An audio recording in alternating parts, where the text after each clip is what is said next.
wali syarat nyifati Allah yang permanen. Ketika Allah mensifati dirinya al-hadi, zat yang memberi petunjuk, maka sifat ini lazimah abadi ila yaumil.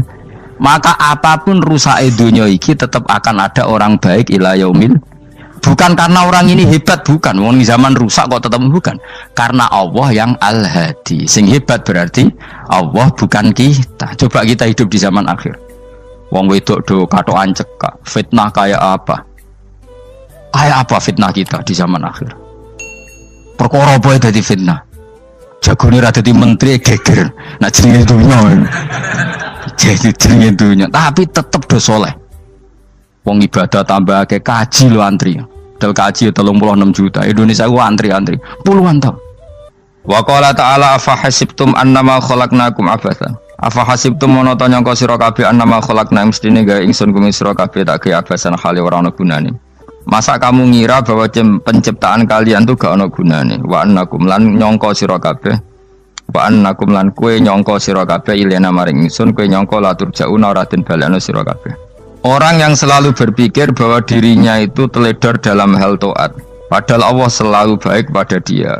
Kalau selalu berpikir gitu, mesti ya tawalladu dadi kalahirna minha sange hadil fikra al haya wisin. Wa hadza tafakkuru tailah mikir yazidu nambe apa tafakkur fi khaufika indal mudisira wedi minallahi sange Allah taala. Orang yang berpikir demikian terus isin terus dadekno wedi pangeran. Wa yahmiluka lan dorong apa iki hada ka ing sira ala laumi nafsika ing atase modo awak sira mengkritik diri kamu sendiri wa taubihiha lan melehno nafsika wa mujamanabati taksiri lan ngeduwi pepeko wa mulazamati tasmiri lan mulazamah no netepi cangcut. Tasmir mana cangcut napa serius nih tasmir bahasa Indonesia ini serius. Kalau orang tahu dirinya gegabah pepeko dalam ibadah kemudian tahu itu disalahkan Allah, pasti dia akan menjauhi taksir itu, sembrono itu, dan selalu serius melakukan ibadah. Menurut terang masalah mulai fikrotun fi wa'dillahi ta'ala. Terus kita tahu di Quran di hadis itu ada janji Allah, kemudian ada ancaman Allah. Terus yang dijanjikan tentu para wali. Wali wong apik kowe wali, sanggepe wali. Wali amatir wali pokoknya wali. Terus perilaku sing ora disenengi Allah. Kalau beri contoh sing aman, maksudnya aman itu ada di beberapa kitab. Misalnya Fathul Mu'in. Fathul Mu'in itu kitab yang dipakai semua pesantren, kitab fikih. Itu kalau ngeritik kamu kalau mau sholat iku kudu ana melayune. Lane kula nu sering gawe syariat teng santri kula, pokoke nek jamaah mbuh pira kadare iku ana melayune. Guling-gilingan nak kowe iku serius. Kan yo ora lucu misalnya dipanggil kiaimu terus mlaku sewantai kan koyo wong ora peduli no. Nah, dawe Mu'in itu sederhana oleh contoh. Karena Allah itu mengkritik orang munafik yang kalau berangkat ke sholat tuh malas-malesan. Artinya fal kasal iku min sifatil munafikin. Malas-malesan adalah sifatnya orang munafik. Jadi kena ape sholat terus sampai angop terus rokoknya tindak nose sewantes. Nah itu rontok ya. Rontok PKI rontok munafik raro. Wah rontok. Mergo sifat itu sifatnya yang nopo munafik. Wa idza qamu ila sholati qamu kusala. Kalau mereka berangkat ke sholat itu secara malas-malesan. Nah kebalikannya orang baik itu wasari'u ila maghfirati mirabbikum. Kalau ada sesuatu yang potensi menjadikan maghfiratnya Allah itu kesusu cepet-cepetan. Ngan rata-rata kiai nak melaku iku banter. Guling-gilingan nak menuju barang apik iku ketok serius. Nah kiai kok mlakune lon-lon kemungkinan nek ra di dhuwit ya ketuan. Ora pati iso ngaji jare sing anteng-anteng kuwi ana makonane, paham no? Sekali-kali nek ngaji pas marung ana tat ngaji mlayu nganti nabrak-nabrak wong. Iku insyaallah luwih keren apa? Tapi yo ngawur nganti nabrak-nabrak. Kalau cerita dadi mulane kadang wong khusuk ora wali Mas, kowe nu angel dadi wali. Mergo nek ampe ngaji ku angop niku ora wali-wali. Mulane iki mareni terakhir iki mareni ya. Jadi tumak nina itu ada batasnya, enggak boleh tumak nina fil khairi. Kalau kebaikan kudu wasa riwono kesusun. Sebagian ayat kebaikan diredaksikan Allah fafirru ila wa firru ku melayu. Jadi kan apa ngaji kok lon-lon pejamaah gak seru, kudu napa? Melayu. Ono Melayu nih, ono unsur cepet-cepet. Lan kadang wong anteng ra dadi wali-wali mereka kenemenen. Paham ya? Ini peringatan ke wong Solo mbek Jogja nih. Nah bab iki ape wong Madura. Tapi nak hadis la takhdhab ape wong Solo mbek Jogja. Dadi kok plus minus apa? Madura soleh lah kandhani la takhdhab itu paling abot. Aja gampang muring-muring. Paling abot. Lan kula di santri Madura kathah. Tak kandhani pantangane hadisnya Madura la takhdhab. Mergo Madura paling susah nak disuruh menahan muring-muring. Nah wong Solo Jogja nak kon kesusu ra gelem. Ngalon-alon waton kelakon Muhammadan. Saiki jog ngaji dirubah no. Sing wong Jogja kaya Ruhin barang Melayu. Sing wong Madura. Ora apa? Ora emosi. Jadi ya enggak apa-apa, memang kita tidak pernah sempurna. Aku wong Pantura, radi seneng miso wong Pantura niku. Mergo belah no. Tapi ini penting kula aturno. Makanya ada ibadah yang Nabi itu tidak kesusu. Bahkan saking kesusunya Nabi itu pernah ada kejadian dan ini nggak bisa ditiru secara fikih. Saya ulang lagi ini nggak bisa ditiru secara fikih. Ada air itu kira-kira ya hanya sekitar 100 meter. Tapi saya ulang lagi ini nggak bisa ditiru secara fikih. Nabi itu tidak wudu, tapi tayamum yang dekat sama debu di dekat kamarnya Nabi. Itu riwayat yang memang nggak bisa ditiru tapi harus dibenarkan. Ketika Nabi ditanya, kenapa engkau tidak menuju air itu? Jadi, saya tidak yakin sampai air itu. Padahal saya kesusu nang suci. Jadi saking inginnya Nabi nang apa? Nang suci itu sudah yang dekat tayamum saya tayamum. Tapi saya ulang lagi ini nggak bisa ditiru secara fikih. Karena kamu tidak akan hadir kayak Nabi. Makanya ini tak peringatkan kamu kan tidak akan hadir. Meniru aku ya kira iso, meniru Nabi itu baru iso. Iso Gus nak nyuruh yang jajal mau kitab koyo aku nak melengkar kabeh.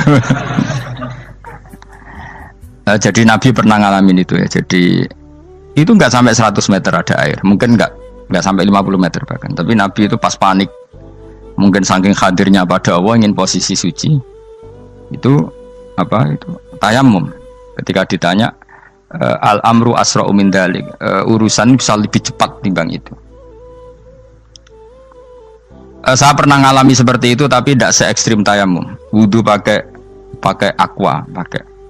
Jadi saya pernah di mobil kemudian saya pas usul mobil tak suruh berhenti terus saya wudu pakai air aqua. Padahal ya dekat masjid ya dekat. Karena kadang tadi kepanikannya orang-orang dekat Allah itu beda. Itu pokoknya butuh asro, butuh melakukan apa sesuatu yang cepat. Ada contoh lagi yang lebih ekstrim. Ada ulama punya baju dua karena orang Arab kalau pakai pakaian kan celana terus sarung baru apa? Jubah.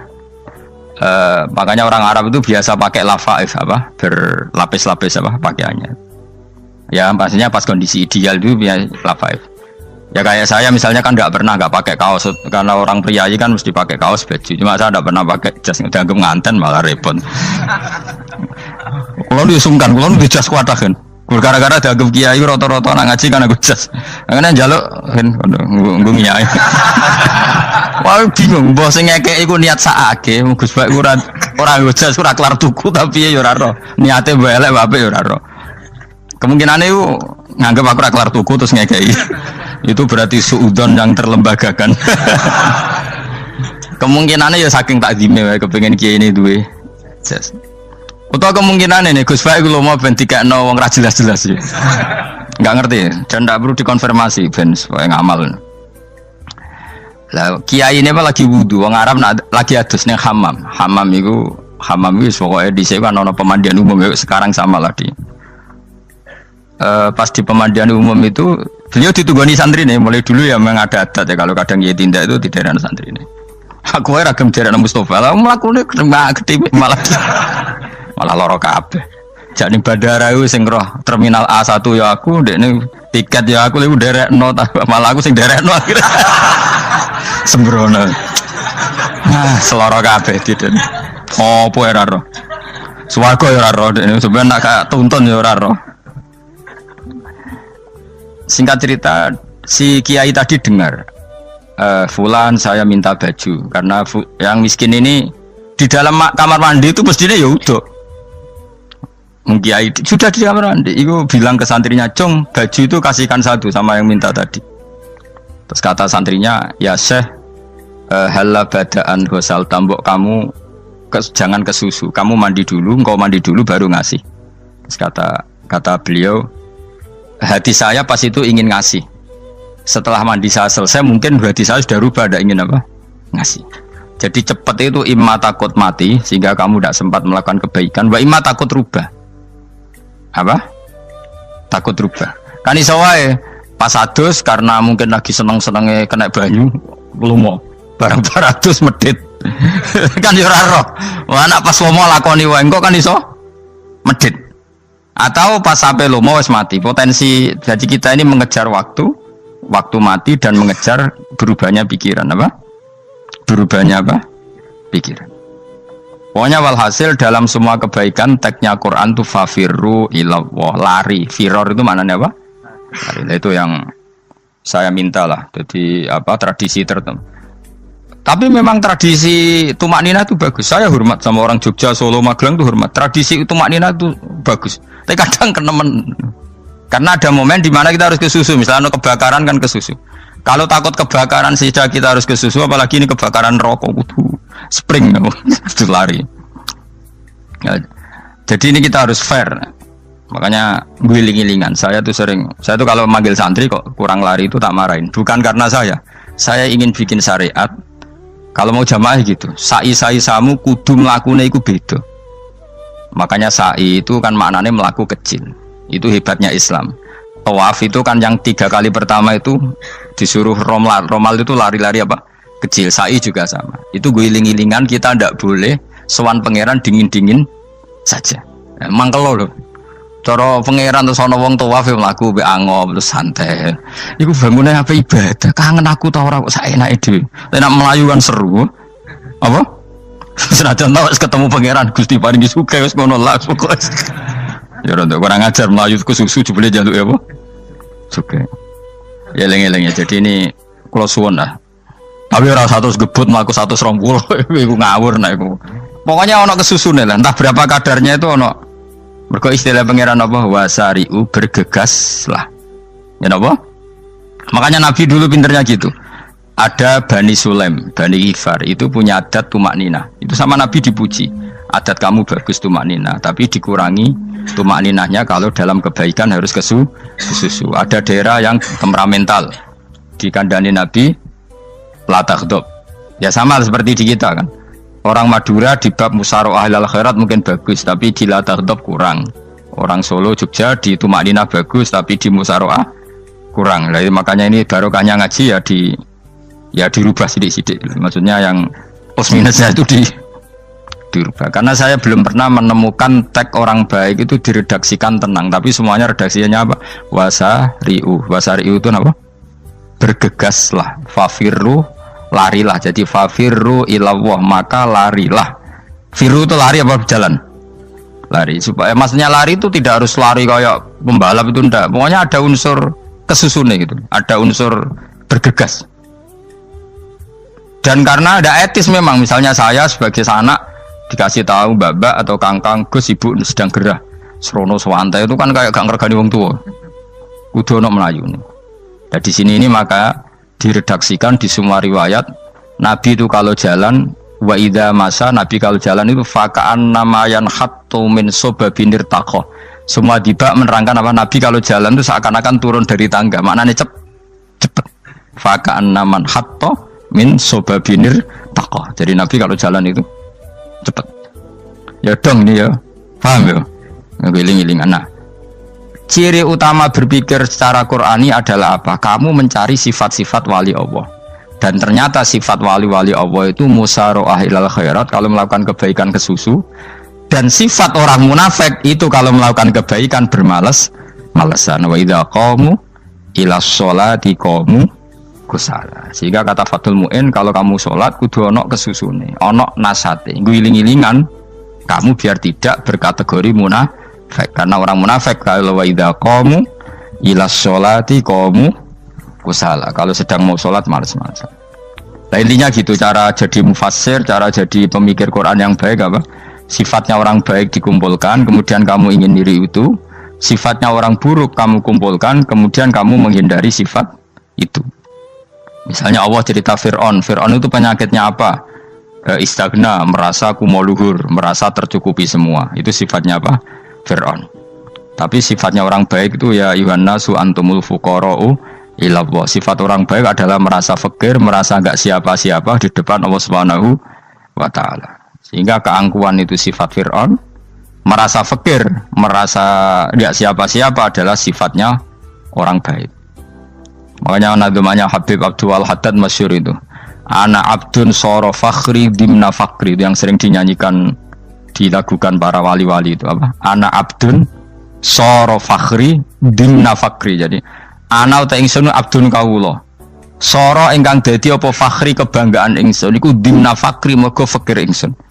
Jadi saya ini hambamu ya Allah, yang sebagai kebanggaan saya adalah saya selalu butuh kepada Engkau. Karena ciri utama orang jelek adalah hidup seakan-akan nggak butuh sama campur tangannya Allah Subhanahu wa taala. Kalau saya punya uang pasti senang, punya jabatan pasti senang. Saya jadi menteri mesti beres semua, saya jadi gubernur beres semua. Merasa bisa semua itu min sifati Fir'aun, itu sifatnya Fir'aun. Tapi kalau kamu jadi menteri, jadi gubernur, saya tidak siapa-siapa tanpa pertolongan Allah. Saya kiai pun tidak bisa apa-apa tanpa pertolongan Allah. Saya orang baik pun tidak mesti dijamin baik terus tanpa pertolongan Allah, sehingga selalu la haula wala quwata illa billah. Saya bisa menghindari maksiat ya karena Allah, bisa melakukan taat juga karena Allah. Nah, orang yang seperti ini itu jenis ana abdun soro fakhri dimna fakri. Saya ini adalah hamba yang menjadi kebanggaanku adalah karena saya selalu fakir, selalu butuh kepada Engkau. Ini penting kalau terangkan, jadi supaya orang terbiasa. Man kalau seneng ngaji ini paling seneng. Kenapa saya ngaji seneng? Karena tadi kebaikannya Allah, nikmatnya Allah saya omongkan. Sehingga dengar orang banyak bahwa Allah itu baik, Allah itu zat yang kita tuju, Allahus Somad. Tapi kalau saya jadi wali karena di kamar 40 dino, paling terkenal wali, terus wong salam template itu nggak no. Terus untung aku mau untung belas. Lan cara bapak wali be ulama itu mulia ulama. Wali itu nak terkenal wali paling banter wong sowan go gula, sing untung dekne. Tapi kalau ulama menerangkan kebaikan, orang dengar semua, akhirnya Islam menjadi siar. Mana bodoh-bodoh tadi wali ulama ambek wali ku ya dhuwur ulama.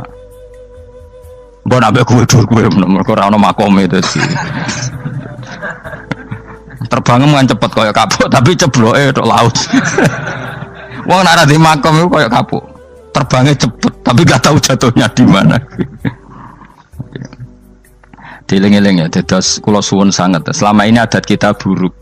Nak nyongko anteng apik juga anteng fil khairat. Ketika kebaikan pun respon kita anteng, tidak boleh. Dalam kebaikan harus musaroah, harus apa? Musaroah. Musaroah itu kesusu. Nah itu makanya filosofinya apa? Kalau tawaf pertama juga kon cepet. Sa'i namanya ya sa'i. Sa'i maknanya apa? Lari-lari kecil. Jadi kalau bahasa Arab itu masya yamsi masyan itu jalan biasa. Kalau sa'a yas'a sa'yan itu jalan agak lari. Makanya darani sa'i. Kau oleh sa'i kok leha-leha ora oleh. Tapi aja terus numpak skuter balapan yo aja. Mulai bingung mbek wong saiki. Nah wong sepo numpak skuter pantes saiki sing nom-nom lah do numpak skuter. Terus nek sing wengkek pasangan suami istri skuteran pun tuaf. Aku wis kodho malaikat mbarno aja tampa. Mangkel wong. Lagi ini sing hafal Quran ngalim diselipi ya perkara ada kono kagum skuter. Aduh maten. Ijek nom nak tuwek no tak malu. Ijek nom kan. Iku wajib mbok pasutno kan. Pasut teng fikir mandi yakin. Wah, nak yo terlalu senajan to sah yo tapi terlalu ijek nom. Padahal kebualapan serwet Mas. Iya karepe Arab Saudi ngono diolehno. Cara kula penguasa Arab sing tuwek tok meh mati tak oleh sing nom-nom tutuki ngono.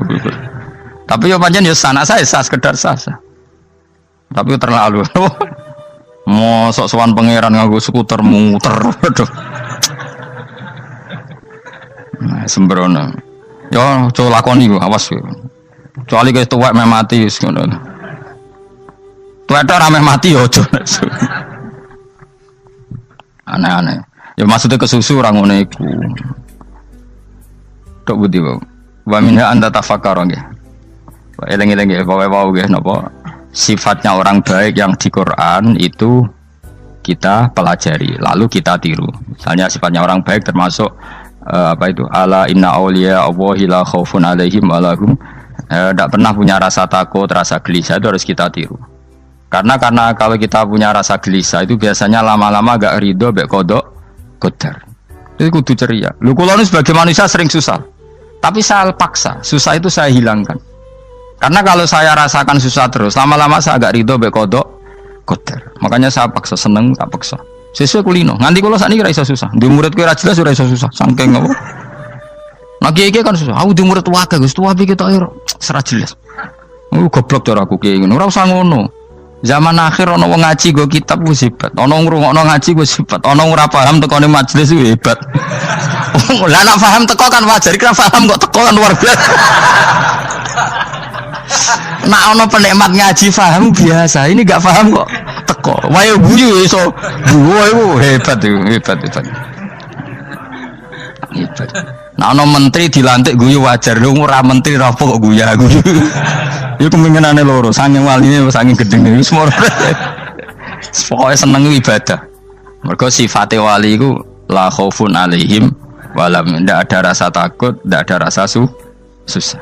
Lho kula sebagai manusia kadang ya khawatir. So anakku nasib piye, putuku nasib piye. Tapi aku anggereling saya ada ya karena Allah. Dan saya punya rezeki karena Allah. Orang lain di sana banyak orang kaya, padahal gak anakku. Berarti yang menciptakan kaya itu tidak saya. Buktinya orang lain yang gak anak kita kaya banyak, sukses banyak. Kenapa kita menjadi seakan-akan pelaku sejarah? Kadang orang kan berpikir, ya akhirnya orang mesti masalah buat kamu. Pas minta itu karena tomak kamu, hagun nafsi kamu, serakah kamu, tapi nggak tahu diri, pantas taura dengan permintaan. Kalau gue misalnya dungo jadi wali, iso Allah tersinggung, bocor atau tirakat atau jalur jadi wali. Tapi gak dungo ya Allah tersinggung, kira tahu dungo. Jadi orang kalau tidak wali itu sudah keliru terus. Jadi gue di sepuro, tapi tak kira itu ada. Ya jajal gitu, wali kok sabtu kok dirjilan. Kira-kira Allah tersinggung ngapa nyembatin? Kira-kira tersinggung. Tapi misalnya kita tahu dungo kepengen kau Imam Syafi'i, Allah tersinggung. Bocah ora di idola. Terus ikut.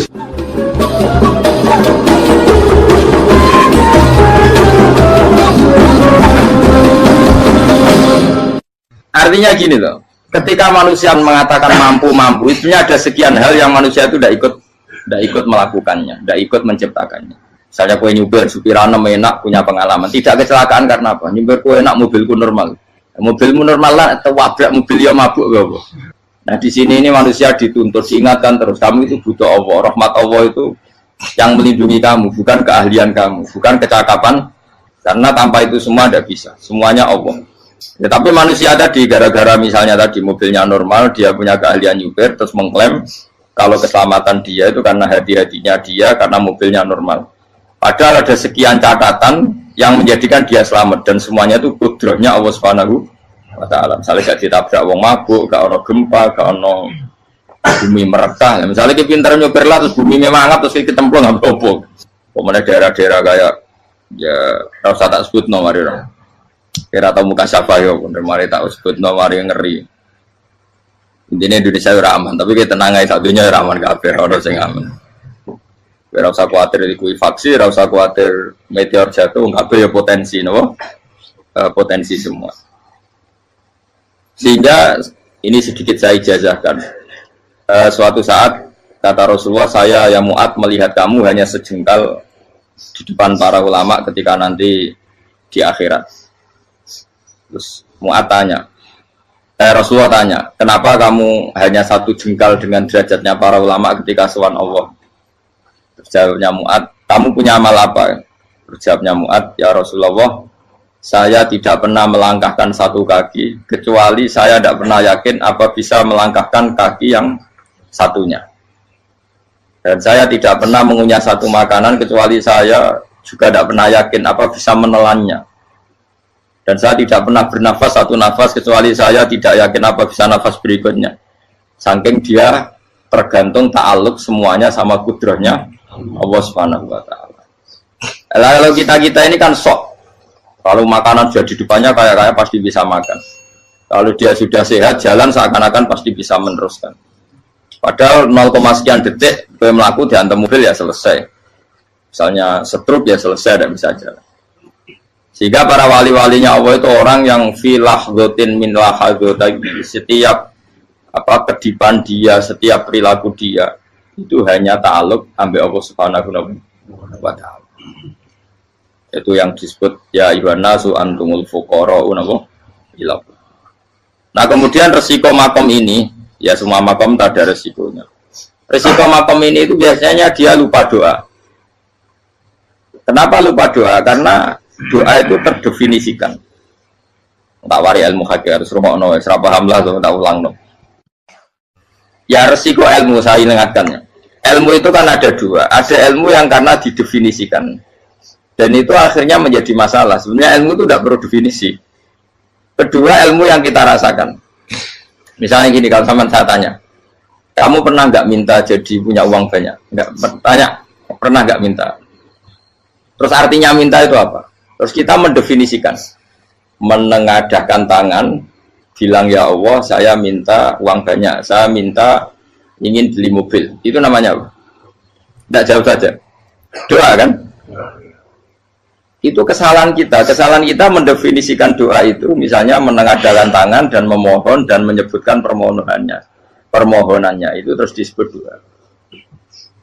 Nah, tapi kalau menurut Allah, sistem tubuh kamu yang menghendaki punya mobil, sistem tubuh kamu yang ingin punya uang banyak, reaksi tubuh kamu yang terhinakan karena ditagih orang atau butuh uang, ini menurut Allah ya sudah kamu itu peminta-minta.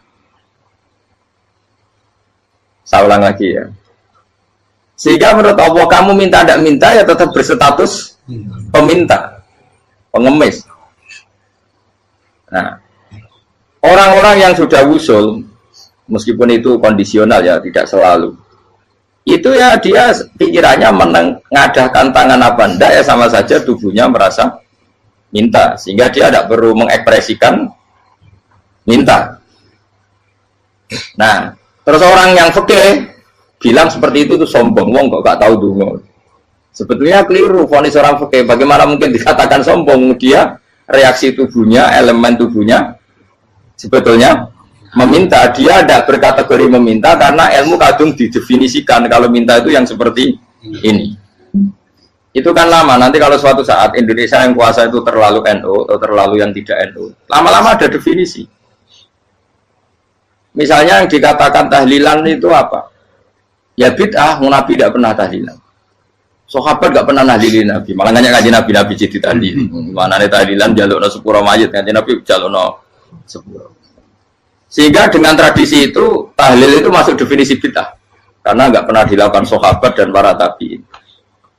Ya salahnya kamu definisikan. Tapi kalau udah kamu definisikan, diarani tahlil, ya mau la ilaha illallah. Terus mungkinkah satu bacaan la ilaha illallah dilarang? Wong ra oleh maca kalimat tauhid. Jadi misalnya tahlil itu nafadno kalimat tauhid. Mau ketok orang ora iso dilarang tapi nak tahlil itu mitung dinane mayit koyo budo, samane kriminal. Enak. Ya sudah seperti itu. Makanya banyak orang salah itu karena ilmu kadung didefinisikan. Nah, definisi itu sebenarnya tidak mengikat dalam banyak hal. Ini penting saya utarakan. Ya karena seperti itu. Makanya itu masalah-masalah besar antara kita dan firqah-firqah yang lain, masalah ahli sunnah, terus masalah yang lain-lain. Memang ya sudah seperti itu. Ya saya ulang lagi ya. Ketika Nabi Ibrahim mau dibakar Namrud, itu masyhur cerita itu. Dan kemudian jadi Nabi namanya Habib Syahid. Habib Syahid itu sebetulnya hanya ngutip Habib Abdul Haddad. Jadi syair itu sebenarnya ada di Diwanul Haddad. Apa? Diwanul Haddad. Diwanul Haddad itu syair-syair Abdul Haddad ketika beliau usul, beliau mukasyafah. Terus bagian dinyanyikan Habib Syahid terus jadi populer. Saya ulang lagi ya. Tubuh kita, misalnya kamu lapar, perut kamu kan mereaksi minta makan. Andaikan kamu itu Tuhan, kan kamu tahu bahwa perut kamu itu minta makan. Tanpa kita bilang ya Allah saya minta makan, Allah tahu kalau reaksi tubuh kamu minta makan. Sehingga orang yang tidak minta pun asal makomnya makom yang ikror, mengakui kalau dia butuh, ya namanya sudah minta. Tapi fikih kadang mendefinisikan sing darane minta itu hanya madhep kiblat terus menengadakan tadi dan sebagainya. Ya sudah kita sebagai orang pengikut ya yang ikuti fikih, yang ikuti tasawuf sebetulnya itu definisi yang sepihak. Sehingga ketika Nabi Ibrahim mau dibakar Namrud, masyhur itu cerita itu. Beberapa hari mungkin bulan-bulan orang disuruh Namrud cari kayu sebanyak-banyaknya. Ketika kayu sudah terkumpul mungkin satu lapangan, Ibrahim mau dibakar. Pegawai ini Namrud itu bingung caranya mencalok Ibrahim. Mereka saking gedene napa? Api. Nak dicalok ke ado itu ratok tengah. Nak diparekno itu kepanasan. Masyhur. Setan zaman itu orang akeh dadi setan tenan. Saya kan duplikate sakit dadi setan ra tau muncul. Wong duplikate wis napa? Akeh. Singkat cerita setan itu muncul pura-pura jadi manusia terus ditemukan manjane. Manjane kayak semacam ketepil besar yang jadi mana dari kiai-kiai ketepil itu haram mergo penemune setan. Cari ini tuh. Tapi nak manjane penemune setan itu betul walhasil terus dibikinkan satu manjane semacam ketepil besar terus Ibrahim dilemparkan ke api. Lewat apa? Ketepil tadi idenya siapa? Setan. Nah ketika di tengah api itu unik. Kata malaikat Jibril datang terus tanya sama Ibrahim, ya Ibrahim apa kamu butuh saya? Butuh. Alakah haja apa kamu punya kebutuhan? Jawab Ibrahim lah, saya tidak punya kebutuhan. Amma ilaika fala, kalau ke kamu ndak. Karena kamu makhluk, apapun keren kamu Jibril tetap kamu makhluk. Amma ilaika fala. Ndak maksudnya butuh ke Allah nanti saya nyampaikan. Mana dinya Nabi Ibrahim, kalau Allah tidak usah kamu sampaikan ya sudah tahu. Gua ambil Jibril. Oh, nak gue ditekat kan? Ya saya ulang lagi. Apa kamu punya kebutuhan? Alaka hajalah ama ilaika fala. Kalau ke kamu ndak. Ndak maksudnya butuh ke Allah nanti saya sampaikan. Karena Jibril yang mentang-mentang dekat sama Allah dan tukang memberi informasi. Saya kata Ibrahim, kalau ke Allah sih nggak perlu kamu. Dia sudah tahu. Nah itu terjadi nagamanya Habib Abdul Haddad masyhur itu apa? Hasbi min su'ali ilmuhu bihali. Jadi cukup ilmunya Allah itu menjadikan saya tidak perlu minta. Hasbi min su'ali ilmuhu bihali. Jadi ada kondisi tertentu yang para wali itu, saya ulang lagi, kondisi tertentu yang para wali itu ya tidak minta. Tapi kalau itu ditiru jenengan semua ini jadi keangkuhan. Kenapa? Wes ora ndonga tangane ditenangkan. No, atine ora eling pangeran, kan asline ra jaluk tenan. Itu aja niru wali-wali. Nah, wali-wali itu kan misalnya tangannya tidak menengadah tapi semua sistem tubuhnya merasa butuh sama Allah. Saya itu pernah ya. Tapi itu kondisional dan saya juga ngulang enggak mesti bisa. Ketika saya umroh itu pernah saya ada satu kondisi itu doa ya di putaran pertama kos. Di putaran pertama saya berdoa ya agak banyak di multazam. Putaran kedua mau berdoa sudah tidak berani lagi. Sampai ke-7. Hari kedua ya tidak berani, hari ketiga tidak berani. Nah seperti itu tidak bisa dibuat-buat meskipun saya juga agak ingin. Tapi ya pas itu ya agak bisa. Gara-gara itu korban kitab hikam, ya kitab hikam yang terkenal. Kitab hikam itu pernah cerita gini. Rubbama dallahum al-adab ala tarkit tolak. Terus di antara makalahnya itu wa inna ma yunabbahu man yajuzu alaihil ikhfal. Tapi kamu jangan niru dosa kan. Tapi jangan ingkar ilmu ini tambah dosa kowe. Jadi niru ya dosa, ingkar ya dosa. Jadi ada seorang wali kata hikam. Kadang-kadang seorang wali itu mau doa diulang itu sungkan. Kenapa? Yang perlu diingatkan tuh yang potensi lupa. Allah kan masih ingat doa kemarin. Lalu gara-gara saya sebelum umroh itu mensinau kitab hikam itu agar aku dulu. Ya Allah, sing tak dongani wingi ejek eling kok tak eling nomene. Dadi wa inna ma yunabbaru man yajuzu alaihi yang bisa diingatkan hanya orang yang potensi lupa. Sementara Allah tidak akan.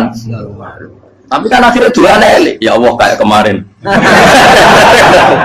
Hari ketiga ya Allah kayak. Makanya menurut saya ilmunya orang hakikat itu juga dari sisi kriminalnya karena ya tadi. Tapi kamu ingkar ya keliru. Memang Allah gak mungkin. Lupa ngapain kamu ingatkan? Makanya menurut saya Allah itu mazat terbaik, benar-benar Rahman Rahim. Mestinya nak Allah terbaik itu mau bedino malah ngamuk. Lah aku lagi tapi kok hilang eling dong. Tapi Allah itu maklumi ya, dengan kekeliruan. Kita ini kan selalu keliru. Dongo terus juga keliru sebetulnya. Karena seakan-akan kan mengingatkan seseorang yang mungkin lupa. Wong Allah tidak pernah lupa kok, kamu ingetin terus. Atau kamu menggurui Allah, yaitu ya Allah nang sebadani kalau di diake, padahal nggak mesti maslahat bagi kamu. Diake orang mesti maslahat bagi kamu. Maka ada sekian contoh yang wali itu dibully pangeran. Saya sering cerita, banyak cerita wali itu dibully pangeran. Digarap ya pangeran. Ini gara-gara salah itu. Saya pernah cerita dan itu ada di hikam di kitab itu. Itu ada. Ada wali itu tukang hamal. Hamal itu manol di pasar, itu tukang angkut. Jadi kalau ada orang bawa barang berat diangkut dia, terus misalnya kalau dulu mungkin ya ke kereta atau ke singkat cerita terus diupain. Setelah dapat apa dia pasti pulang karena dia hanya butuh makan satu piring, karena dia tirakat makan satu piring untuk ibadah 24 jam. Singkat cerita dia ngeluh, ya Allah, kamu tahu, engkau tahu saya ini pecinta engkau, saya ini hanya butuh makan satu piring untuk kuat sholat. Tapi kenapa harus jadi juru manol? Berilah saya rezeki yang tanpa kerja. Nah, selang sekian hari dia dituduh maling, terus di penjara, terus dapat rezeki tanpa kerja. Dia ya Allah kenapa jadinya gini? Kan kamu minta rezeki tanpa kerja. Ya itu penjara itu rezeki tanpa kerja kan. Jadi Allah memperlakukan para walinya itu memang unik. Ya kadang dibully. Sehingga dalam cerita-cerita kenabian kata qadiyat itu nggak ada orang yang sering dibully Allah kayak nabinya. Karena nabi itu orang yang dicintai Allah. Jika salah sedikit saja itu toro pangeran, toro kampus itu digarap, pokoknya dipontong, salah sedikit. Misalnya begini, Nabi Yakub itu kan nabi. Dia mungkin yang jauh nggak tersadar nyembelih apa itu anak sapi itu di depan indukannya. Ya beliau mungkin spontan saja, Pak. Kalau kamu yang melakukan pasti tidak ada hukumannya karena Allah dapat peduli sama kamu, sudah lah. Artinya nggak peduli, salah pantas saya mau jelasin gitu. Tapi ini Nabi. Ketika itu terus indukannya sapi tadi, ya Allah, Yakub itu kekasihmu. Saya tidak berani sama dia karena dia kekasih. Tapi saya tutup menuntut keadilan.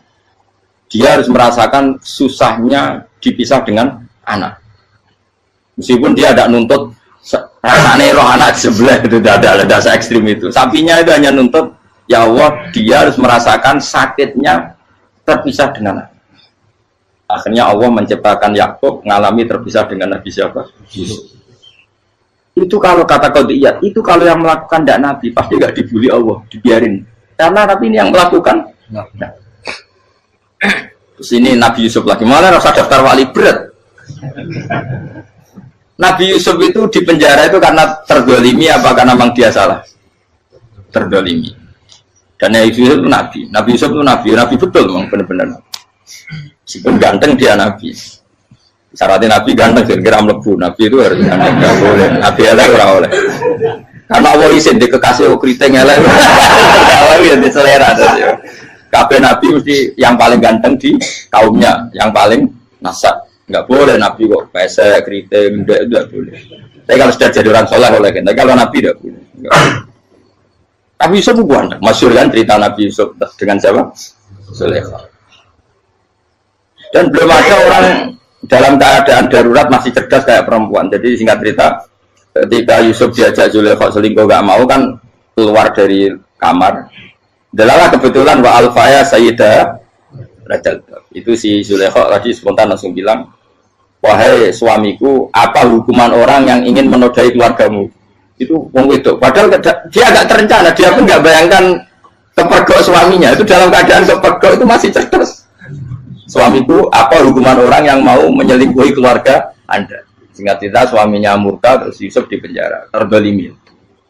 Ketika di penjara, kemudian Yusuf punya keahlian mentakwil apa? Mimpi. Kan tadi suaminya Zulaikha itu tidak sampai raja, ya kira-kira PM atau menteri.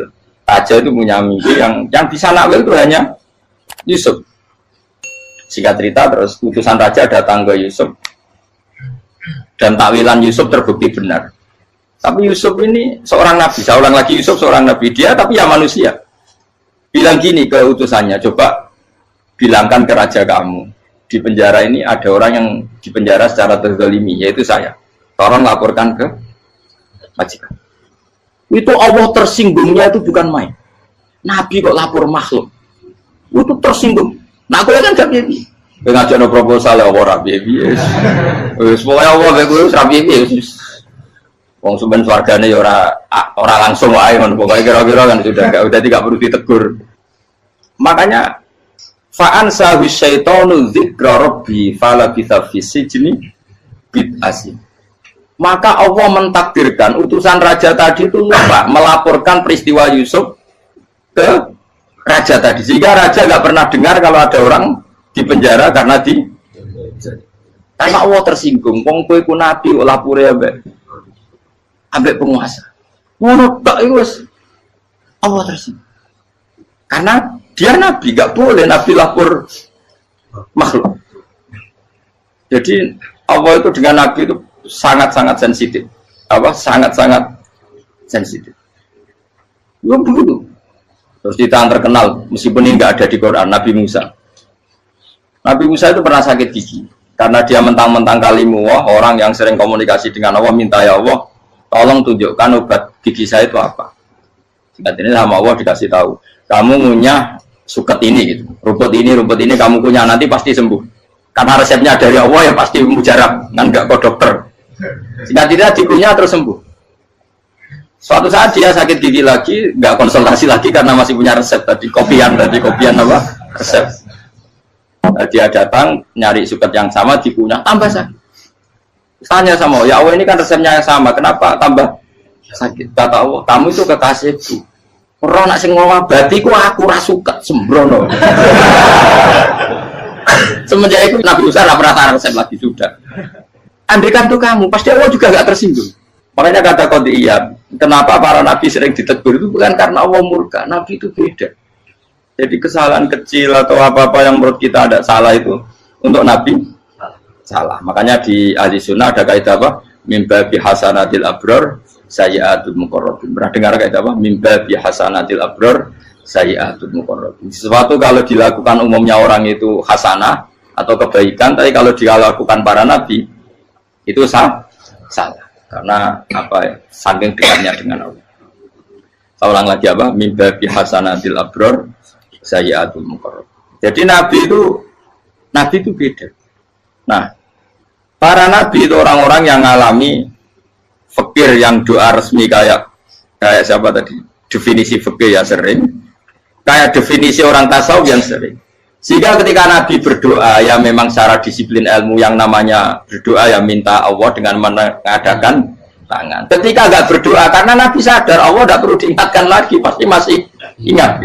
Jadi dua-duanya benar terus. Makanya Nabi itu lam yazal fitaroki, Nabi itu selalu naik derajatnya. Karena pas minta ya benar, pas tidak minta ya. Tapi kamu jangan niru, dosa kan. Tapi jangan ingkar ilmu ini, tambah dosa. Okay? Jadi niru ya dosa, ingkar ya dosa. Jadi ada seorang wali kata hikam, kadang-kadang seorang wali itu mau doa diulang itu sungkan. Kenapa? Yang perlu diingatkan itu yang potensi lupa. Allah kan masih ingat doa kemarin. Lalu gara-gara saya sebelum umroh itu mensinau kitab hikam itu, agar aku turun. Ya Allah, sing tak dungani ini aja eling kok tak eling nomor ae. Jadi wa inna ma yunabbaru man yajuzu alaihi yang bisa diingatkan hanya orang yang potensi lupa. Sementara Allah tidak akan. Tapi kan akhirnya doanya elik, ya Allah kayak kemarin. Hari ketiga ya Allah kayak. Makanya menurut saya ilmunya orang hakikat itu juga dari sisi kriminalnya karena ya tadi. Tapi kamu ingkar ya keliru. Memang Allah nggak mungkin lupa, ngapain kamu ingatkan? Makanya menurut saya Allah itu mandat terbaik, benar-benar Rahman Rahim. Mestinya nak Allah terbaik, itu mau bedino malah ngamuk. Lah aku hanya tapi hilang ngeling dong. Tapi Allah itu maklumi ya, dengan kekeliruan. Kita ini kan selalu keliru, dungo terus juga keliru sebetulnya. Karena seakan-akan kan mengingatkan seseorang yang mungkin lupa. Wong Allah tidak pernah lupa kok, kamu ingetin terus. Atau kamu menggurui Allah, yaitu ya Allah nang sebadani kalau dia padahal nggak mesti maslahat bagi kamu. Dia orang mesti maslahat bagi kamu. Kalau kamu turun terus, pas minta itu karena tomak kamu, hagun nafsi kamu, serakah kamu, tapi nggak tahu diri pantas taura dengan permintaan. Kalau gue misalnya dungo dia jadi wali, iso Allah tersinggung, bocor atau tirakat atau dia harus jadi wali. Tapi gak dongo ya Allah tersinggung. Kere ra tau dongo. Jadi orang kalau dak wali itu sudah keliru terus. Ya bukan di sepuro, tapi tak kira itu akeh. Ya jajal gitu ngajak wali kok sabtu kok dirjelan. Kira-kira Allah tersinggung apa nyembah? Kira-kira tersinggung. Tapi misalnya kira tahu dongo kok pengen kau Imam Syafi'i, Allah tersinggung. Bocah ora di idola. Nah, terus dia kusir piye kadung salah biasa wis. Wis bakat salah no. Bakat salah. Wis dongane sing gampang ae mesti bener Rabbana dzalamna anfusana wa lam taghfir lana wa tarhamna lanakunanna minal khasirin. Saya pernah punya kitab dan kitab itu menurut saya luar biasa. Bahkan ketika adu bully itu, adu cara mahasiswa itu kayak pelonconan itu. Nabi sama Nabi pengiran gitu dan itu sekali yang satu salah melakukan disiplin ilmu sampai pengiran itu degradasi. Dan Allah memang mengancam gitu.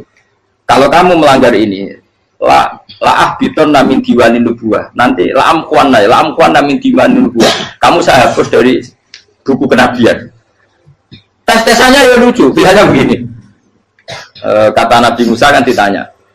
Ketika dia khutbah ditanya orang, siapa orang paling alim ya Nabi Allah? Sekarang orang paling alim itu siapa? Nabi Musa jawab, saya kan.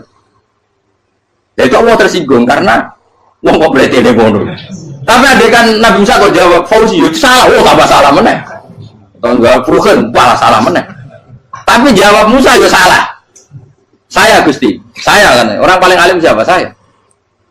Allah memperingatkan Musa, ada seseorang yang lebih alim ketimbang kamu. Coba kamu harus ketemu dia. Ketemu tinggal cerita ketemu Nabi siapa? Khidir. Terus dalam 3 sesi ini, 3 babak ini buli-bulian. Nabi Khidir itu dalam 3 babak ini selalu kelihatan salah. Di antaranya adalah cara sekarang ya mungkin di gonjak sepeda motor atau perahu kalau dulu yang menggratisi dia numpangi sepeda motor malah spionnya dicopot gitu. Spionnya dicopot, dirusak. Tapi Musa kan sudah digratisin malah rusak yang motornya yang apa? Menggratisin. Nabi Khidir masih tenang. Kamu udah paham. Ya, Nabi Khidir mesti kisah kamu udah paham. Itu kata surahul hadis termasuk Ibnu Hajar al-Asqalani bilangin. Setelah itu kedua membunuh anak kecil. Musa tambah marah. Anak yang belum punya dosa kok kamu sampai 3 kali ada 3 peristiwa. Itu kata surahul hadis. Andai kan Musa kok diam tidak protes, maka dia akan disalahkan Allah. Karena dia berarti membiarkan kemungkaran di depan matanya tanpa reaksi. Jadi sebetulnya ketika Musa berontak itu Nabi Khidir, Nabi tenan gitu. Jadi itu kan unik. Tapi berontak yang disalahkan. Jadi angel sandi tes-tesan jadi Nabi itu angel. Misalnya kalau Nabi Musa itu kayak model santri Jawa Timur, Nabi Khidir salah, nggih derek mawon. Ora nabi jero barang mungkar. Menengae. Berarti yo nabi goblok ngono kira-kira. Makanya memang Musa harus konsisten seperti itu, harus demo terus. Kayak saya misalnya sebagai kiai, ya harus seperti ini cara mulang saya. Enggak boleh saya misalnya terus anut mulang terus tawadu semeneng itu serah karu-karuan. Jadi andekan Musa kok tidak protes itu malah salah. Ya memang harus. Dan itu Nabi tenang. Makanya Nabi itu akhirnya respect. Tidak ada hati sebaik kamu Musa. Risi itu gak nyaman ketika melihat kamu. Jadi itu punya poin. Tapi lucunya Nabi itu yang jalan. Kakak dari rasa kok kamen takok. Tapi harus disalah no. Ya aku dari Nabi Musa. Ya jajal, gak peristiwa mana aku tak sabar rata kok. Kau jajal nih. Barang dijajal ya protes mana? Barang protes mana? Tinggal 1 kali kesempatan. Kue takok mana? Kue serah jadi muridku. Dikasih kesempatan lagi, ya protes mana? Tapi itu justru itu menjadi kelebihannya Nabi Musa. Karena syarat seorang Nabi adalah al-musara'ah ila inkaril mungkar, kata Ibnu Hajar al-Asqalani. Syarat seorang Nabi adalah secepat mengingkari sesuatu yang mungkar. Gak boleh. Ya toh, misalnya kita jadi murid terus gurumu itu gandeng artis atau gandeng penyanyi dangdut, dia derek mawon. Jadi guru bener gila banget. Tapi kalau orang guru tersinggung, rawat hikmah itu. Dia kan bingung dong. Di guru itu kan bingung dong.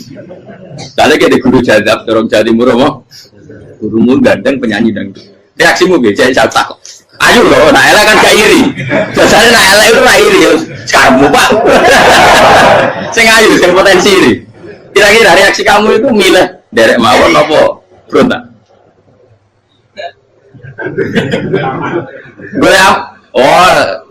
Nak gurumu wong alim, mesti nak pasti meneng. Muridku gila, tidak sensitif. Roh barang mungkar dilakukan di depannya kok tidak reaksi, tidak protes, geblek tenang. Tapi lucunya guru mau nak protes, gak ada akhlak gitu. Guru lagi senengnya kok awal. Nah Nabi itu kan buli-bulian. Jadi Nabi Khidir dengan Nabi Musa itu tepat-tepat. Karena dua orang ini sama-sama kekasih Allah. Itu Nabi Musa justru barokahnya itu dia tidak pernah kelasmennya di bawah Nabi Khidir. Semua ulama sepakat kelasmennya Musa tetap di atas Nabi Khidir. Sehingga yang berlakunya tetap ilmunya Nabi Musa. Bahwa membunuh anak kecil tidak boleh, merusak perahu milik orang lain tidak boleh. Karena Allah tetap lebih respect dengan ilmunya Nabi Musa. Nabi Khidir tetap ilmunya nggak dipakai, meskipun dia disebut hakikat. Karena ilmunya Nabi Khidir ngani ngoyo. Ngani ngoyo wong ape mutus kok ngenteni nginceng loh mahfud. Lah sing iso iku sapa? Barang ra mungkin kok. Makanya Nabi Khidir terakhir menutup kalimatnya wa ma fa'altuhu an amri. Dzalika ta'wilu ma lam tasdi alaihi sab. Aku dhewe nglakoni iki ya ora roh, wis ditakdir nglakoni ngene. Dadi Nabi Khidir ya ora paham. Jadi wa ma fa'altu an amri itu akhir kira-kira artinya saya sendiri tidak melakukan ini karena inspirasi saya sendiri atau keputusan saya sendiri. Tahu-tahu saya ditakdir melakukan. Karena pas itu Nabi Khidir disetting semuanya dengan ilmu hakikat, yaitu bayi tadi memang kutiba kafiron. Kutiba kenapa? Kafiron. Memang dia nanti kalau umur nganti tua ditakdir mati kafir. Daripada mati kafir nanti, ya sudah mati sekarang. Tapi nggak mungkin kan ada syariat daripada soben beling mata ini kecil. Orang syariat tetap ikut Nabi Musa. Makanya kata Ibnu Hajar Al-Asqalani itu uniknya Allah sama para wali-walinya. Wali itu kelirullah, itu tetap disenangi pengen. Terus pengenan nabi-nabi ini juga kecil-kecil kan, juga pada nak wong. Terus keempat kan. Tadi kan saya punya contoh 3, ini contoh keempat, ini terakhir. Akhirnya kok ilmu merah cukup, tetap malah bingung nggak? Nabi itu minggat, itu boleh tidak? Tanpa pamit, minggat itu pergi nggak pamit, itu boleh tidak? Tidak boleh. Rasulullah meskipun kayak apa disakiti di Mekah itu tidak pernah minggat, tidak pernah hijrah. Saya ulang lagi, karena butuh izin. Tapi Allah pernah punya kekasih, yaitu Nabi Yunus. Nabi siapa? Yunus. Itu Quran meredaksikan ya abako. Abako itu terjemahnya apa? Minggat. Kalau pergi itu tidak ada. Tapi ini Allah meredaksikan itu abako. Abako itu ya minggat. Nabi Yunus itu dakwah di daerah Nainua. Ya. Nainua itu di Babylon sana. Kampungnya namanya Nainua. Ya, daerah Babylon. Babylon itu kalau di geografis modern ikut Irak. Ikut mana? Irak. Jadi Kufa, Basra, Babylon. Terus siapa itu yang ngalahkan pasukan Yahudi dulu itu Buktanasor, Hebukat, Nasir itu ikut mana? Babylon, apa? Babylon. Bama unzila alal malaka ini di Babila Harutama. Makanya kalau ulama-ulama melihat Irak kacau sampai sekarang itu tidak kaget. Irak itu ardun mal'unah kalau di kitab-kitab. Bumi yang memang sudah terlaknati mulai dulu. Sehingga ketika ada kasus Saddam Hussein sekarang itu ulama tidak kaget. Zaman Rasulullah Sugeng itu Irak itu termasuk sudah bumi yang guna keazalah. Jadi di sana pasti banyak fitnah. Fitnah pertama yang dicatat sejarah adalah Mautul Hussein, apa? Kabudutnya Said siapa? Hussein di Karbala. Era Imam Syafi'i adalah zaman mifnah, ulama dibantai karena dipaksa mengatakan Quran apa? Makhluk. Terus konflik-konflik sampai era Saddam Hussein terus era sekarang jadi. Nah kita ini ulama sebenarnya tahu tarikh itu. Tapi di era modern kan dianalisis karena campur tangan ini itu ya sudah lah. Sebab goblok pun daripada ngebantah-bantah malah kamu. Ibu goblok, ibu pinter. Sekarang kan analisisnya kan, wah ini ada campur tangan pihak ketiga diciptakan nih saunu ini. Ya kalau intelijen harus ngomong seperti itu. Kalau kita seperti ulama memang dari dulu dicap Nabi hunalika az-zalazil wal fitan. Saya teruskan.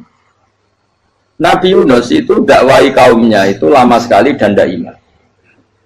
Nah semua nabi kalau kaumnya tidak iman itu diberi hak Allah ngancam akan adanya azab apa? Ngancam akan adanya azab. Nabi Yunus ngomong gitu terus. nanti kalau kamu udah iman, lu pasti kena azab.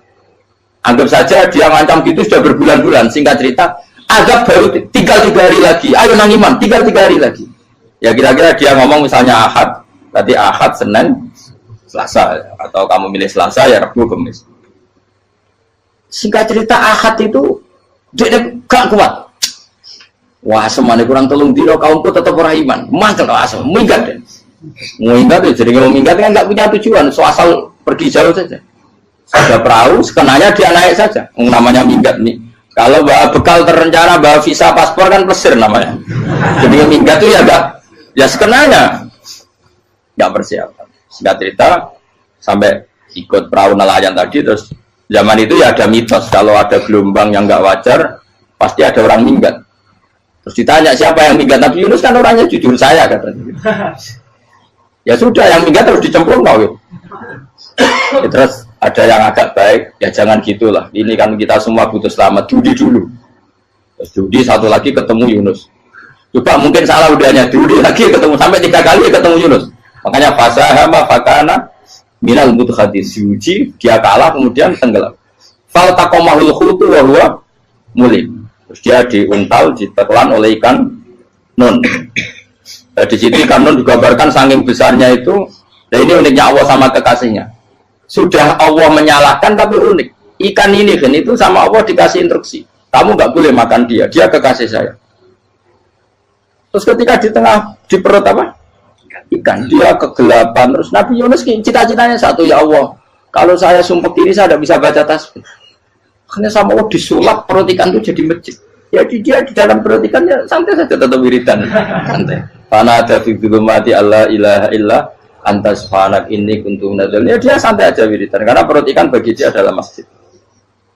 Ya dia disalahkan Allah karena abako tadi minggat hijrah tanpa pamit. Tapi juga dibila-bilain Allah, ikan tadi tidak boleh nelan. Ini perlakuan Allah sama orang yang bikin. Tapi karena dia Nabi uniknya apa? Dino Ahad itu kaumnya udah nginceng ngomong Nabi Yunus. Rame-rame nginceng. Lucunya cara nginceng gini. Nak Yunus nih ngomah, berarti bodoh. Ngomong orang ada kok, dia tengok. Bukan dinceng Nabi Yunus itu gak ada. Oh tenang orang ada, mulai ngomong rawani nih ngomah. Itu uniknya pangeran. Jadi ngomong dia orang minggat itu salah. Ngomong dia orang minggat berarti kaumnya. Jadi orang ada kaumnya gempa bumi, likuifaksi kok dia neng. Oh, karena ono tenan rak melayu, nyatanya gak melayu. Jadi bahwa didesain minggat. Tapi Nabi kan jadi salah, Nabi jora pamit.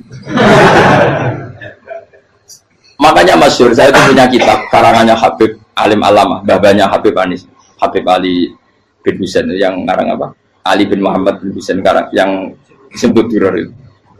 Itu diantara doanya gini. Tapi jangan tiru loh, biar awali. Aku rawani niru. Cuma saya hafal secara ilmu, tapi saya tidak berani. Waj'al sayyiati man ahbabta. Ya Allah, jadikan kesalahan saya itu kesalahan orang yang kau cintai. Terus pokoknya salah lagi jadi pengiran kadung seneng, salah lagi sampai wae wong seneng. Waj'al sayyiati man ahbab. Terus kayak gue lah dimanja wong tuamu, anak paling disayang. Salah wae lucu. Kowe cah cilik. Kowe seneng cah cilik. Salah wae lucu. Becano gelas ya lucu, tiba ya lucu. Tibane cah tuwek-tuwek.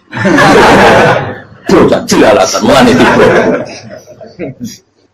Nah itu barang kau menginceng omahe Nabi Yunus gak ono wong. Wah, berarti adab mau turun betul. Andai kan adab tidak jadi turun, pasti Nabi Yunus berani di tenang. Wes. Barang mulai malam Kamis, adab itu sudah kelihatan. Ada puting beliung, ada apa, sudah jelas pasti ada adab. Kaum yang lapangan tobat finish secara bal-balan menit-menit apa? Terakhir apa pengen ditompok berarti wes gak situ tak adab bang kue tobat. Singkat cerita Nabi Yunus hari ketiga atau apa dia selamat, pakai versi yang umum saja selamat. Faltaqamaul hutu bahwa falaulah annahu kana minal musabbihin la bi batni ila yaumi yub'atsun. Akhirnya dimuntahkan sama ikan tadi terus dia keluar. Barang keluar tanya-tanya kabar gimana kabar kampung Nenua, baik-baik saja. Kabar awan dimulai karena dia tahu kalau orang bohong itu dihukum mati. Padahal dia bohong katanya Kemis itu ada adab, ternyata kampungnya baik-baik. Padahal baik-baiknya karena mereka Jadi masyarakatnya nyari dia karena mau iman. Si nabinya gak berani pulang karena nanti dihukum mati. Itu pangeran nabi kekasih itu dia. Pangeran ya bully. Oh itu beda-bedaan. Mau kekasih pangeran, aku hati itu atau diadab. Jadi pangeran kekasih itu gitu orang koyo. Akhirnya pangeran selama mulai. Wah nak mulai aku disiksa. Perkara nih kalau bohong untuk dihukum mati. Masyarakat yang boleh tenan, mereka malam kemis ku ono azab tenan. Waktu sudah tobat. Disebut falau laka naskoryatun amanat fanafa'aha imanuha illa qauma Yunus lamma amanu kasyafna anhum adzabal khizyi fil hayatid dunya. Enggak ada kampung yang saya adab kecuali kasih tak adab, kecuali kaum Nabi Yunus. Aku semeh ngadab lho, pas menit terakhir peta adab tobat. Akhirnya sido aja pangeran. Iku kaum Nabi ten. Iku yo barokah minggate Nabi Yunus. Lah iku nabi. Wong keliru kok barokah iku nabi. Umpama Nabi Yunus ora minggat, kaume berpikir Yunus bokok. Wong ape ana azab kok tengok-tengok. Ning ngomong. Tapi pas minggat tenan yo disalahno pangeran, minggat kok gak. Hikmat. Amalane kira usah protes. Wali iku beda, kekasih pangeran itu sama dengan sing dialami Rasulullah sallallahu alaihi wasallam ning sulhul Hudaybiyah. Semua perjanjian itu salah secara hukum fikih. Bukan salah lagi, sangat salah cara ukuran fikih. Sehingga semua sahabat itu protes kecuali Abu Bakar As-Siddiq. Cuma semuanya ngomong Umar, tapi semua sahabat akhirnya ya mencoba di antara perjanjian gini. Pertama kan enggak biar sampean enggak terlalu jadi teroris, enggak terlalu jadi ekstremis. Memang ya usah jadi teroris, ya terlalu jadi teroris. Semua itu mungkin, kan? Dunia semuanya mungkin. Singkat cerita Nabi itu sudah di Hudaybiyah. Hudaybiyah dengan Mekah kan tinggal sekitar paling 40 kilo. Saya pernah itikaf di masjid yang pernah dipakai Hudaybiyah. Kan sekarang jadi mikot ya. Termasuk mikot umroh di Mekah kan apa? Hudaybiyah kan mikot di yang terkenal kan apa? Jirona, Tanim, Hudaybiyah. Itu perjanjiannya tuh gini. Perwakilan dari Quraisy namanya Suhail bin Amr, siapa? Suhail bin Amr. Perjanjiannya gini, Muhammad kamu tidak boleh masuk Mekah. Kamu boleh masuk Mekah itu tahun depan. Padahal Nabi sudah bilang ke para sahabatnya, ayo kita umroh. Dan diberi hak umroh. Tapi setelah sekitar 40 kilo masuk Mekah, dicegat sama orang kafir Quraisy. Lah, Nabi ya sakit tenan. Nabi kadung mentafsir, memberi berita gembira, saya mimpi kalian masuk tanah haram amini namukhalikin, aman semua, semuanya bercukur gundul atau mencetak rambut. Pokoknya kata sahabat senang sekali karena mimpi Rasulullah tidak pernah apa? Tidak pernah salah. Bareng di situ di antara perjanjiannya hadza ma kataba ali Muhammad Rasulullah. Ini perjanjian yang ditulis Muhammad Rasulullah. Kata Suhail, hapus kata Muhammad Rasulullah. Kalau saya tahu kamu Rasulullah tidak saya perangi, tulis Muhammad bin Abdullah. Kata Rasulullah, ya Ali hapus tulisan Muhammad Rasulullah. Kata Ali, tidak saya akan menghapus setelah Muhammad Rasulullah. Saya tapi unik. Hapus gak populi, masih gue hapus aku tetap Rasulullah. Tulisan wajib. Jadi Nabi ya relax saja. Tapi Ali katanya, fawwama ana bimakhihi abadan. Saya tidak akan menghapus tulisan itu selamanya. Kata Nabi, benar gelem hapus. Tanganku didono, aku sing hapus. Nabi kan umi tidak bisa baca terus. Tangannya Nabi sendiri yang dilewatkan Ali ke tulisan itu sehingga terhapus. Nabi ya relax. Wong tulisan aku lagi tulis Rasulullah tetap Rasulullah. Aku masih relax. Terus perjanjian kedua, kalau ada orang kafir Quraisy masuk Islam harus dikembalikan karena berarti keluar dari habitat. Tapi kalau sudah Islam kok masuk kafir lagi harus dibiarkan karena berarti kembali ke habitat. Nabi bilang ya nggak masalah. Semua perjanjian itu merugikan Islam. Itu secara fikih pasti salah. Akhirnya Umar itu protesnya keras sekali. Ya Rasulullah, apa engkau masih Nabi? Utakai senang. Apa engkau masih Nabi? Dan Nabi saya santai bala ya saya masih Nabi. Tapi kenapa kamu hinakan kita dan memberikan kehormatan pada orang-orang kafir itu? Jawabnya kan Nabi lucu. Ya agama itu kayak pangeran. Masih aku perjanjian yang ngono kok pangeran sing angkat agama iki tenang wae. Perjanjian gue menurut gampang. Jadi Nabi itu sange imannya Allah tetap yu'izzu hadzal-din. Allah pasti memuliakan ini agama. Apapun perjanjian yang diciptakan manusia. Makanya bapak saya, Mbah Mun, guru saya itu ngaram-ngaram tenan mikir Islam. Islam mbok pikir haram, ono sing duwe. Ben ngono. Dunia rusak kok tetep Islam ku mulia. Rasa mbok pikir wis keliru-keliru lah perjanjiane dunia keliru lah. Lu coba Uni Soviet kayak apa hegemoninya? Kayak apa kuatnya Uni Soviet? 100 tahun mengkooptasi Uzbek, Tajikistan dan tapi apa bisa menghilangkan keimannya orang Uzbek Ceknya? Ketika Uni Soviet bubar langsung malah negara-negara itu jadi persemakmuran yang negara apa? Indonesia kayak apa dikooptasi? PKI, jajal Londo tolong atau seket. Mbah Soleh Darat alim zaman Londo, buyut-buyutku alim zaman Londo. Iku semondok Mekah ya alim. Zaman PKI ada wong alim. Saiki ayo zaman Islam Nusantara apa ono sing alim kaya. Jadi Islam menarik zaman mesti regani negara, zaman di negara negara terus mul. Karena ini agama milik Allah, punya ketahanan yang luar. Ya, semuanya dari Nabi tentang kayak perjanjian salah lamar. Tak apa. Inna wa ta'ala a'azza hadati. Inna wa ta'ala la yudhi'u dinahu wa la yudhi'u. Pokoknya pengiran bakal ngembar agamanya orang masalah perjanjian keliru lah. Perjanjian ketiga itu semuanya merugikan Islam.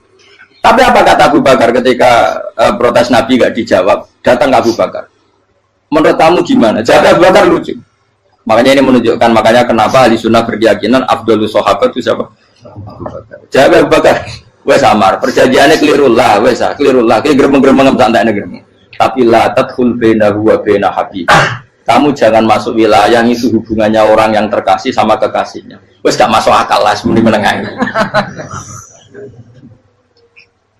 Ya sehingga ya sudah Allah ternyata nah perjanjian keempat ini yang agak Nabi hanya minta gini toh itu saya turuti semua tapi saya minta satu hal kata Nabi bolehkan diskusi tentang Islam terbuka makanya diskusi terbuka itu baru kata Nabi jangan larang orang mendiskusikan Islam itu dok mintanya oke dari Suel diskusi wae pikirannya Suel kan diskusi wae nggak masuk Islam diskusi. Jangan larang orang yang membicarakan Islam secara terbuka. Ada kata terbuka dari Suel, oke, nggak masalah. Itu kok yang itu pun nggak jelas menentukan Islam apa? Enggak. Akhirnya apa yang terjadi? Darun Nadwa, tempat-tempat pertemuan, jorosan ini gerdu, gedung parlemen, semuanya itu diskusi. Sajane Muhammad itu sopot, konsep Islam itu.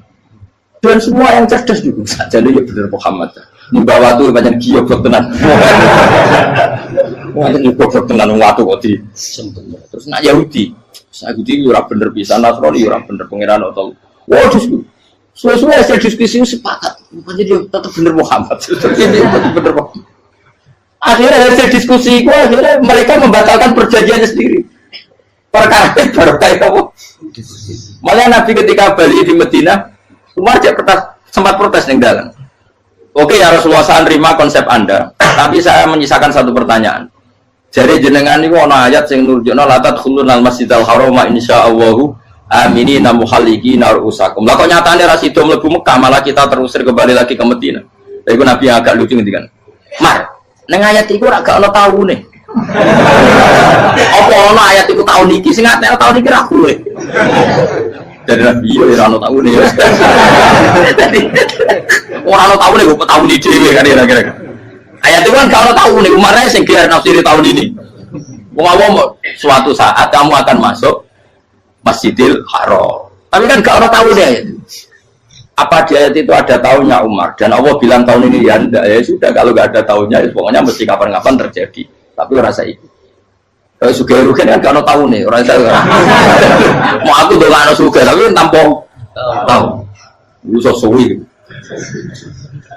Nah, akhirnya apa yang terjadi? Ada diskusi masif di Mekah. Setiap yang cerdas, setiap Nabi tanya, Abu Sufyan siapa? Nabi mau komentar gini, sama siapa teksnya? Misluhu la yajhalul Islam. Kalau Islam sudah didiskusikan, otak secerdas Ikrimah bin Abi Jahal, secerdas pasti tidak bodoh tentang Islam. Maknanya pasti akal yang waras memilih Islam. Wah, akhirnya Islam jadi masif. Ya sudah karena Islam sudah masif, tokoh-tokohnya cenderung Islam, akhirnya perjanjian itu dibatalkan sendiri. Akhirnya waro'aitan nasa yadkhuluna fi dinillahi afwaja. Akhirnya mereka berbondong-bondong masuk. Itu artinya apa? Nabi udah perjanjian cara fikih keliru wae, cara fikih cara dohire keliru wae, tetap barokah karena punya hubungan khusus dengan Allah Subhanahu wa taala. Makanya la tadkhul bainahu wa baina habib. Itu kan kayak ya sudah seperti itu. Di pangeran makanya Sayyid Ali itu soal pusing tiduran nak donga di antara doanya wa al sayyiati man ahbab. Jadikan ya Allah kesalahan saya kesalahan orang yang engkau cinta. Karena ulama nyontono ngene, saiki Nabi Adam ambek iblis itu padha salah itu. Enggak jawab. Padha salah iblis itu salah bodoni Nabi Adam salah. Dilarang mangan wit khuldi tetep mangan. Mau trimo rayuane sinten? Iblis. Tapi wong piye-piye pangeran ku seneng Nabi Adam. Sediluk diusir bar sumat tabahu rabbuhu fataba alaihi wa bar langsung Adam urung metu ka swarga diwarai. Damke kepengin tak sepuro nggih tak warai dongane. Iblis tak diwarai. Mane kira donga. Roman. Dadi mane ya pokoke wong disenengi menangan. Lah